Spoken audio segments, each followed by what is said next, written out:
On today's show, the Houston Rockets are headed to the NBA Summer League playoffs behind 26 points and 8 steals from Cam Whitmore. We're going to break down the Rockets-Warriors game, the exciting parts about Cam Whitmore and what he's shown us so far through Summer League, as well as some other thoughts about Amen Thompson, Jabari Smith Jr, Tari, Eason. It's all coming up right here at Locked On Rockets. This is Mission Control, Houston. Ignition sequence start. The Houston Rockets select Jalen Green, Alperen, Sengun, and Jabari Smith Jr. T-minus 15 seconds. Guidance is internal. Every time I step on that floor, I'm coming. Hey, Houston fans, I am so happy. You're getting somebody who's going to come in with a chip on their shoulder, somebody who's going to come in and compete from day one. 6, 5, 4, 3, 2, 1.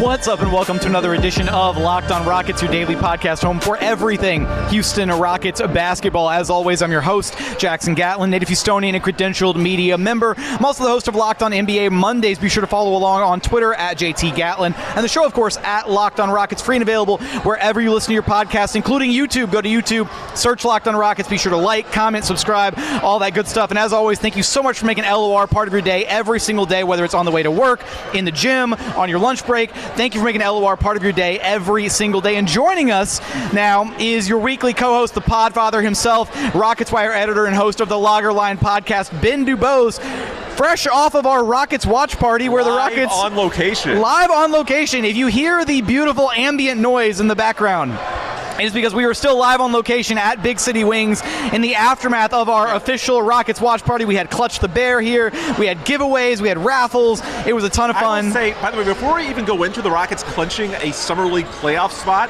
by the way, where's the parade going to be? I know, right? We got to figure out exactly where we're going to do the parade. But before we get into how entertaining this game was, how uplifting it was with some of the young guys, Cam Whitmore, Trevor Hudgins, dude, we had well over 50 people come out here tonight, and this wasn't even the only watch party for Summer League. We had somewhere between 50 and 100 people out for a Summer League watch party, one of at least two, for a Summer League game that didn't even feature Amen Thompson or Jabari Smith Jr. People really care about this basketball team. People are starved for a winner, and even in Summer League, boy, just to see the Rockets win 4 straight games, people are out and about, dude. Absolutely, man. I mean, it was really kind of crazy to see so many people actually want to show up to support for a Summer League game, and it was a really good game, honestly. This Rockets team has, I don't want to say maybe surprised is a bit strong for Summer League play, but compared to last Summer League, and I made this point in a recent LOR, but it feels like the coaching is kind of on another level to where this feels like a very it's kind of the glimpse into what we're going to get, I think, this next season with a new coaching staff. And I think it's also really reassuring that Ime Udoka picked the right guys, because for all of Ime's strengths, look, he's only been a coach for 1 year. Now, a head coach, that is. Now, I know Boston, they accomplished a lot more under Ime than they did the previous year under Brad Stevens. So you can't just say, well, it's a talented team. No, Ime took them to heights that Brad Stevens did not, at least not in the previous season, not even by a long shot. And there did seem to be some regression this year under Joe Mazzulla. So Ime deserves a lot of credit, yet it is just 1 year. Crazier things have happened, and there were some coaches on his Boston staff, like Will Hardy now with the Jazz, who clearly knows what he's doing, that are no longer there. So it's fair to question, especially when, we heard the Rockets after Ime was hired were looking into names like James Borrego, who ended up going New Orleans, right? Yeah, New Orleans. Yeah, that's what I thought. And he didn't get any of the big names. It's a very young staff. They're prioritizing youth and energy, and on paper, a lot of these guys check the right boxes.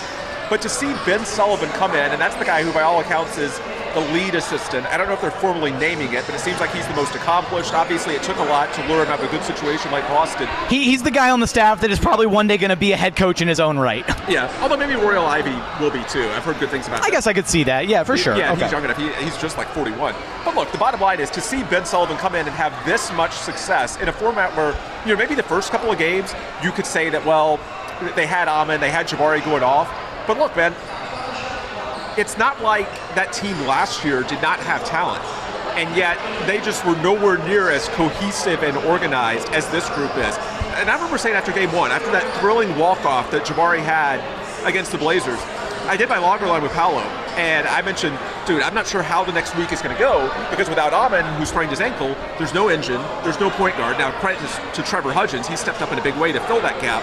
But, after there's no Amen, I was like, well, how are they going to perform? Is it going to be like the Rockets of the last couple of years where there hasn't been a point guard and then everything suffers? And the answer is no. And Trevor Hudgins deserves a lot of credit. He continues to put up a lot of assists without many turnovers. He's very organized. He's very in control, which you want to see from a second-year player. But also, I would say it goes beyond just the point guard. It's the whole coaching staff. They're organized. They know what they're doing. And I think more than just what it says about Summer League, it also tells you that, boy, Ime Udoka got a big boy hire in Ben Sullivan, who looks very good so far. Absolutely, right? And the other assistant coaches have also, had their hand in what they're doing at Summer League. Ime Udoka's had a hand in exactly the type of identity that he's trying to establish and the tone that he's trying to set with this Summer League roster, which is, again, it's a bit of like an appetizer, right? It's a bit of a warm-up, a trial, if you will, for what we can expect to see this upcoming season. And Ben Sullivan talked about it, that he wanted these guys to lock in and have a cohesive identity. They wanted a defense-first identity for their Summer League team. And I think we saw that, and we saw that in a very big way here in Game 4 against the Golden State Warriors. Cam Whitmore, we're going to talk about his defense first before we get to anything he did offensively. Ben, 8 steals. Well, 8 steals. And because of those 8 steals, that's why the shooting was more efficient. He had 26 points and 11 of 19 shooting. How many of those 11 makes were transition runouts off of his own defense, where he just jumps a passing lane and all of a sudden gets a dunk in transition, because once he gets ahead of steam, he's just faster than everybody else, especially if he's in a leverage position from jumping that lane. And if he has that type of, we know the athleticism, we know the motor, but if he has the instincts that we saw tonight, that's the kind of thing that, even if, the issues with shot selection, we know the stuff that caused him to not be a top 5 pick like many thought, and had his freshman year at Villanova maybe a little bit underwhelming compared to the level of prospect he was. And people say, well, is he ever going to fully harness his offensive game? Is he going to be efficient? With that type of length, athleticism, and defensive instincts, even if he's not really a true difference maker, at least in terms of a high-level efficient scorer, then with that level of defense, you're going to be a good player no matter what. Absolutely, right? I mean, seeing him just blow up the passing lanes, being so locked in defensively, he's got, I think, really good anticipation at times, kind of playing some of those passing lanes and cutting in and blowing up plays like that.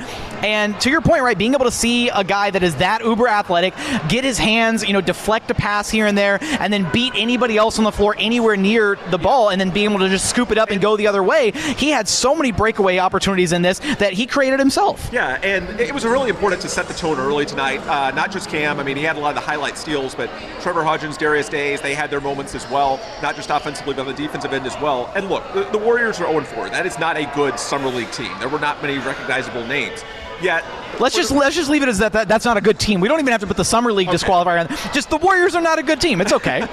But look, I think the bigger takeaway, the Rockets did not need to, and they didn't, let a team like that hang around. It's a classic example at Summer League, but it's just like in the regular season. When you think you're better than some team on paper, the worst thing you can do is come out lethargic and let them believe they have a shot. The Rockets came out not just by making shots, but with the level of defensive intensity that they played with. It sort of made it clear early on that they were the better team in this game. They led by nearly 20 at the half, and they just pretty much coasted the final 20 minutes. Yeah, absolutely. To the point where, by the way, you can see in the background, you have racing. That's because ESPN turned off the game. The disrespect to the Summer Rockets. Maybe they can, Rockets have the playoffs starting Sunday. They're one of the final 4 teams. Maybe they can feed off the fact that ESPN changed from an NBA game to a race because the Rockets were so far out in front that apparently it was no fun for viewers anymore. The chip on Cam Whitmore's shoulder just got 10 times bigger because ESPN changed the channel on the Rockets fans and the watch party going on here, all that. Yeah, we switched some TVs, but yeah, there's still some racing in the background too, unfortunately. That's fine. Coming up, we're going to get into Cam Whitmore, some of his offensive production, and some kind of wide-ranging thoughts on his production throughout Summer League to this point. First, let me tell you about Bird Dogs, because when it comes to shorts, you've got to check out Bird Dogs. They are going to be the most comfortable shorts that you have ever owned. Ben, normally I'm like a pants kind of guy. Like I wear pants all the time, whether it's 100 degrees outside or 70 degrees out. But I finally got my hands on a few pairs of Bird Dogs. Honestly, the most comfortable shorts that I've ever worn. They're versatile. You can wear them hanging out with friends. You can wear them on, pool day or a beach day, swim in them. You can wear them on a date night because they look good. They're comfortable. They're form-fitting. They're honestly fantastic.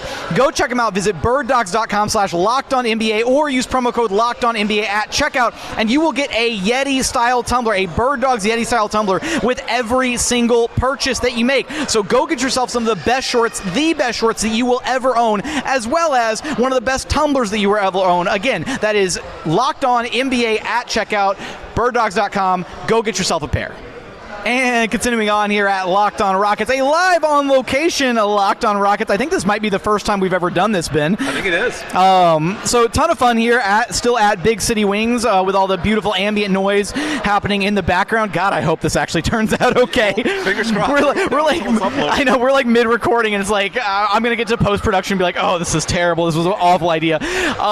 Let's shift gears, and I know we talked a little bit about Cam Whitmore's offensive game and what he's able to kind of provide, turning defense into offense. But at this point, how do you kind of feel about how he's approached at least his offensive role? Because I feel like it's been different in each of the games so far. All 4 games, it's felt like he's had a bit of a different mentality in each game based on who else is on the court with him and how he's kind of approaching things offensively. Yeah, he was a bit more aggressive tonight with 21 shot attempts. Now, again, some of them were off of runouts, but it felt like this was a game in which he wanted to be more of a focal point. I think some of it, too, it goes back to the coaching that we were talking about in the first segment. Look, they seem to have a plan. They seem to have these players bought in. And so Cam was the one guy, despite the stat line, and he's athletic enough, he's going to be able to put up points, get a few loose balls, rebounds, what have you, that it wasn't as if the stat line in the opener looked terrible. But he was playing out of control. You know that. Maybe not the entire game, but for large stretches of it. He has been far more composed the last couple of games, even though it's, and really the last 3 games, honestly. I would say even Sunday, playing alongside Jabari and Tari in their last game in Vegas, he's been a much more composed player for 3 straight games. And as you mentioned, the role has not been the same. The role has been such that, some games, including tonight, he's taken on more of a sort of half-court creation mode. I felt like the other night he was a little less trigger happy because he got off to a bit of a cold start. But regardless, he has not gone anywhere near the lengths of some of the chaotic sequences we saw a week ago. And I think that's growth. And I think it speaks to the coaching staff being organized and having these guys bought in and making sure that not only are they winning games, but these young guys do seem to be getting better from game to game as well, and that's important. And speaking, to that angle of the coaching staff and kind of, I think, the identity that this Rockets team took on offensively, I do think it's interesting how, obviously, credit to Trevor Hudgins, who has, taken on the point guard roles. And we should point out, Trevor Hudgins tonight, 11 assists to 2 turnovers. The other night, 7 assists to 1 turnover. 18 assists to 3 turnovers in the last 2 games. And that may have had something to do with the shifting of the offense, too, because, between Friday and Sunday, they lost Amen Thompson, and so it was sort of on the fly. Since then, they've had more time to integrate, I guess, the Trevor Hudgins-led offense. And, boy, the last 2 games, he's looked like quite a traditional point guard who's capable, obviously he can hit a lot of threes. He had the running 35-footer, which was insane. But also, he's just running a very structured offense, and it lets guys like Cam Whitmore fall in line. Yeah, point guard Trevor Hudgins for the point guard. Summer League MVP Trevor Hudgins. Summer League MVP point guard Trevor Hudgins. How many different names can we throw all into one guy?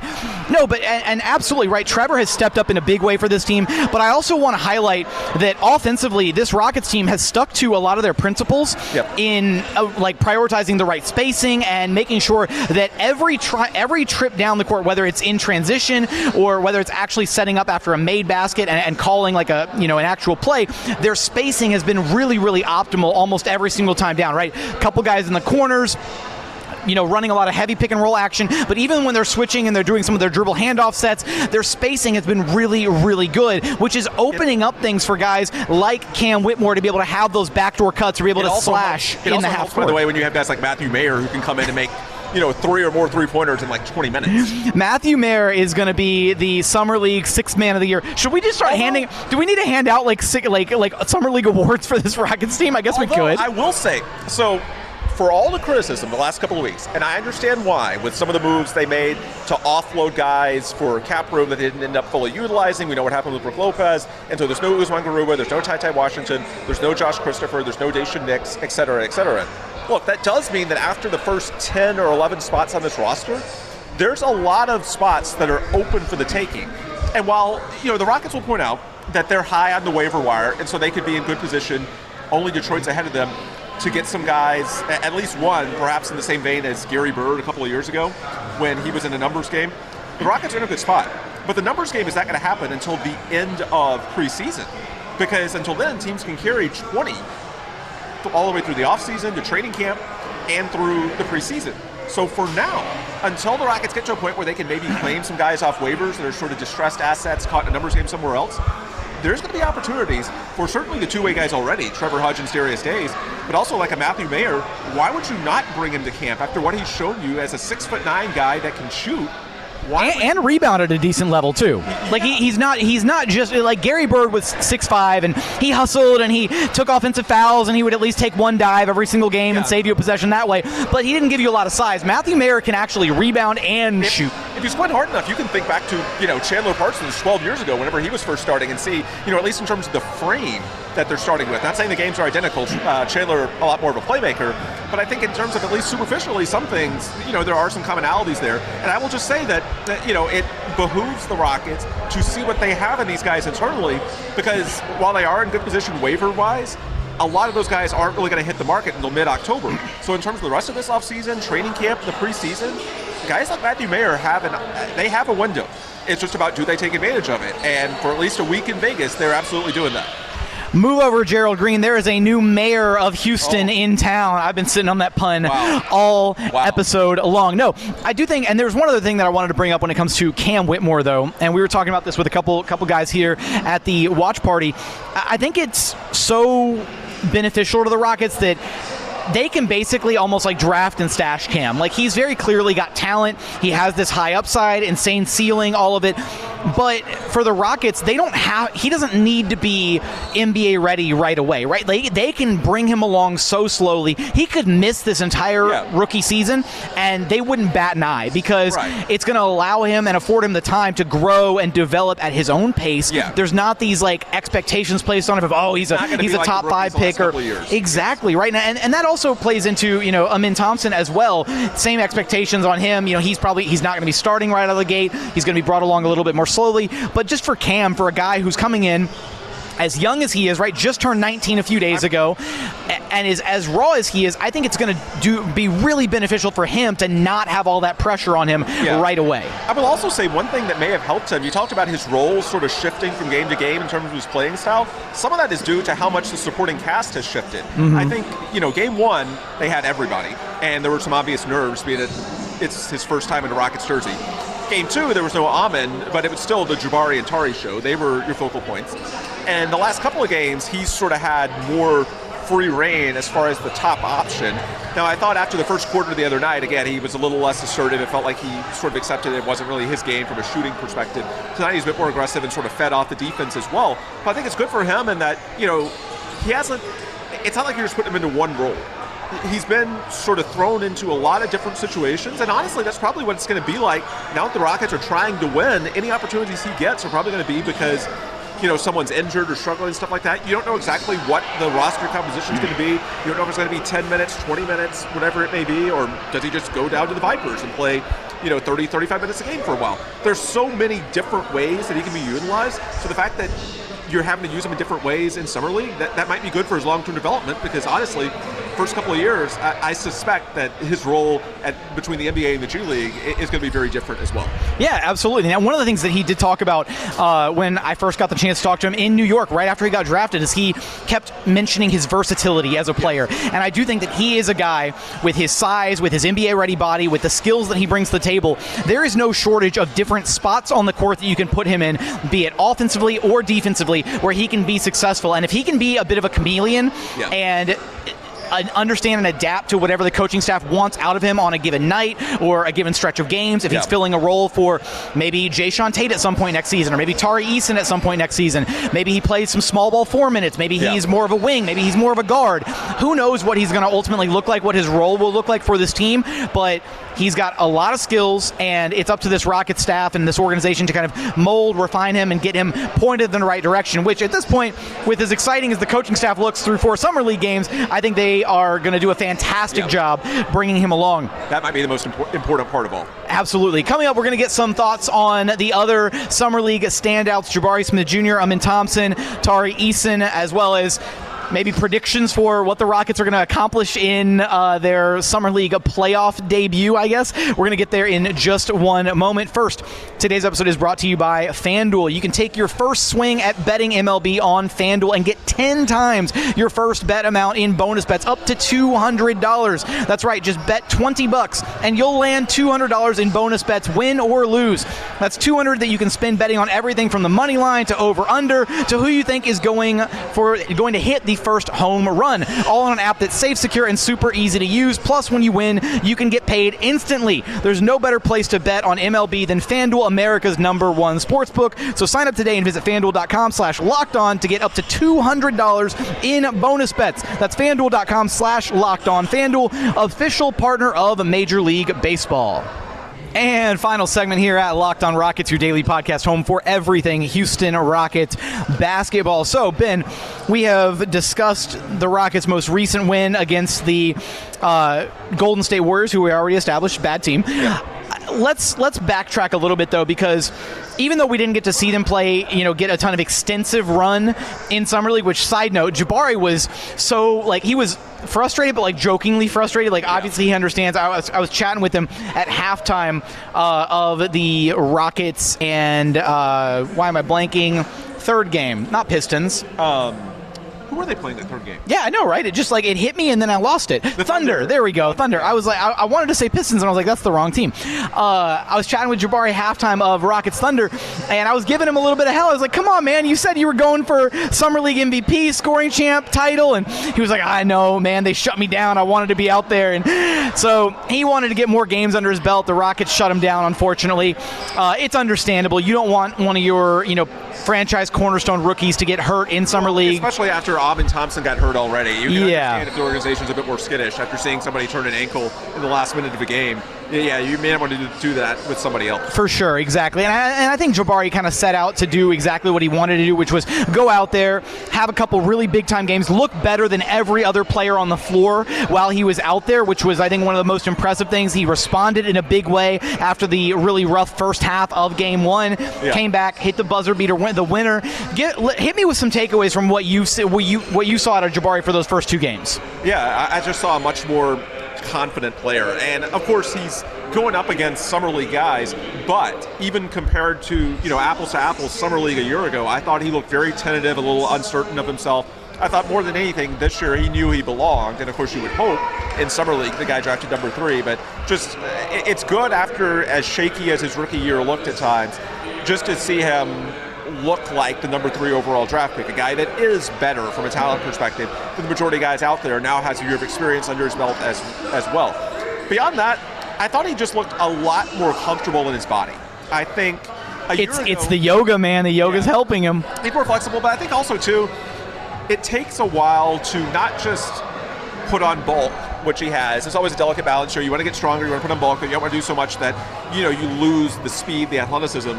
So it's sort of a delicate balance to begin with. But there's also learning to play with your new body. And so I think, him having a year under his belt, he looked a lot more confident on his drives, he looked a lot more fluid. I mean, the yoga may have helped a little bit since last season, but I also think part of it's just the more time he has in the gym with this strength that he has now, the more confident that he is that, and that was really the difference, is that he was making plays off the dribble. And, the Detroit game, look, those are NBA caliber bigs. Detroit had a loaded Summer League roster, and he was finishing around them at ease. The back and forth he had with Wiseman throughout the game. Yeah.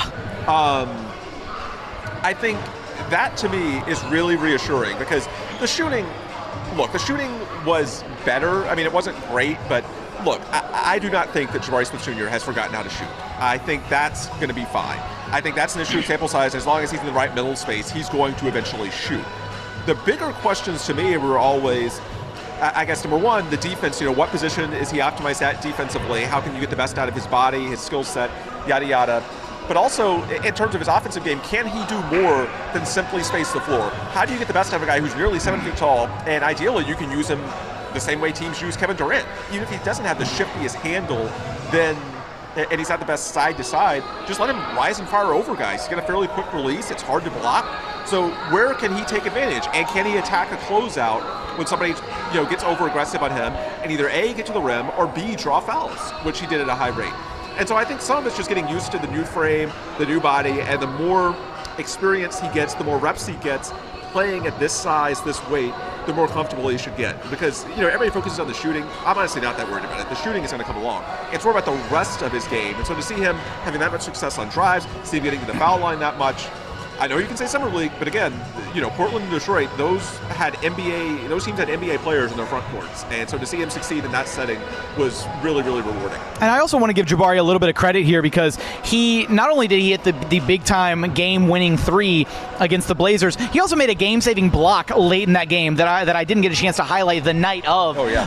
That I kind of overlooked, being caught up in just the excitement of the buzzer-beater 3. But after going back, rewatching some of the tape and just kind of seeing those games for a second time with a fresh perspective, it really was just impressive how versatile again he looks at times defensively when he's playing the 5. And I will say that one potential silver lining out of not getting Brook Lopez, that does allow you to experiment a bit more with Jabari at the 5 and some switchable lineups where you're 1 through 5. Everybody can feel comfortable that whoever they switch with is going to hold up their end of the bargain. And if you had Brook Lopez and Alperen and Sengun, look, they were going to play all 48 minutes. Now, I know you have Sengun as your starter now, and, we say on paper either Jack Landale or Jeff Green as your backup. But there may be some nights where you say, if Jabari has it going, let's slide Jabari to the 5, still get Tari his minutes by sliding him into what would have been some of Jabari's minutes at the 4. And especially if you're going up against a team that isn't that bulky in terms of who they have in the middle.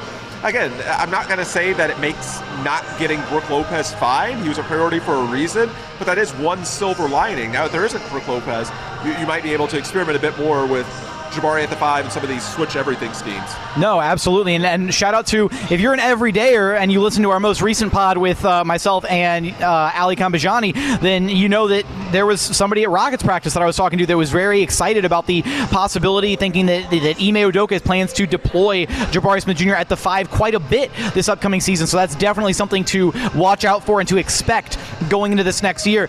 And that also kind of dovetails into some of that excitement stems from the different versatile defensive lineups that you have, because you now have a guy in Amen Thompson who gives you so much from the defensive side of the basketball. Yeah. And I honestly can't decide at this point. I think I still lean the passing at this point with just a slight razor's edge over the defense, but he has legitimate two-way star potential. Well, and the bottom line is when you have a point guard that's 6'7" with that level of explosion, then that gives you more flexibility elsewhere, because even if you're a little lighter, even if maybe you're a couple of inches shorter, if it's a Jeff Green type, then you can potentially do that when the trade-off. It's always tough when you're a couple inches short, guys. I won't trade into that, man. But no, I mean, when you have a point guard that is that powerful, that's that big, then it gives you more flexibility with the rest of those positions. Simply because it's not like you have your traditional 6'1", 6'2" point guard who's almost certainly got to guard the smallest guy on the other team. Yeah. Well, since you feel comfortable switching your point guard when you have a freak like Amen Thompson onto almost anybody, then it gives you more optionality at your other positions as well. Absolutely, no, and it just not even just that, but his also just his overall IQ, right? His approach to the game.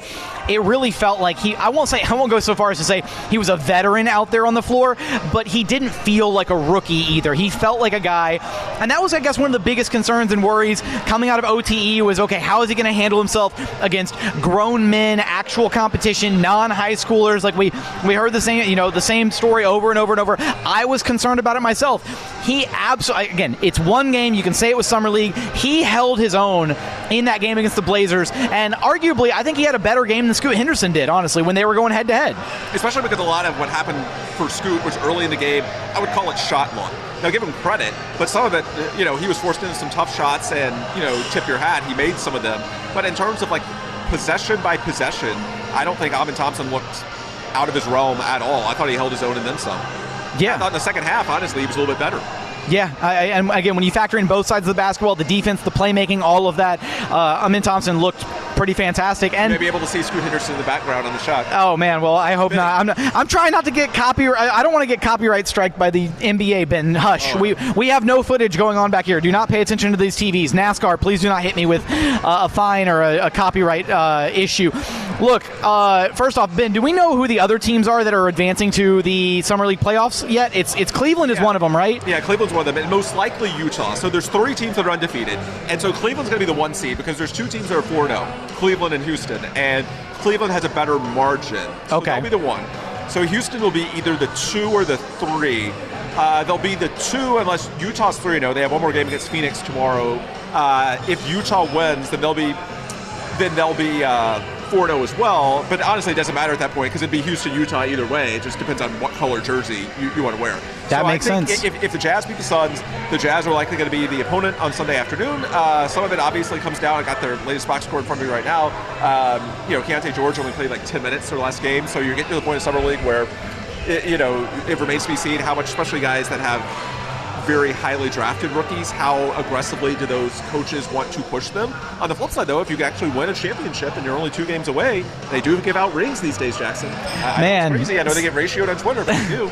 Summer League, and that's a testament to how much Summer League has grown and how important it is and how cool it is for the players. Like, I don't know. I think for these young guys, just getting their first taste of NBA action and being in that environment in Vegas, it really is so unique and so much fun. Yeah, and by the way, the 4th team as it currently stands is the Brooklyn Nets, which I'm honestly not that afraid of.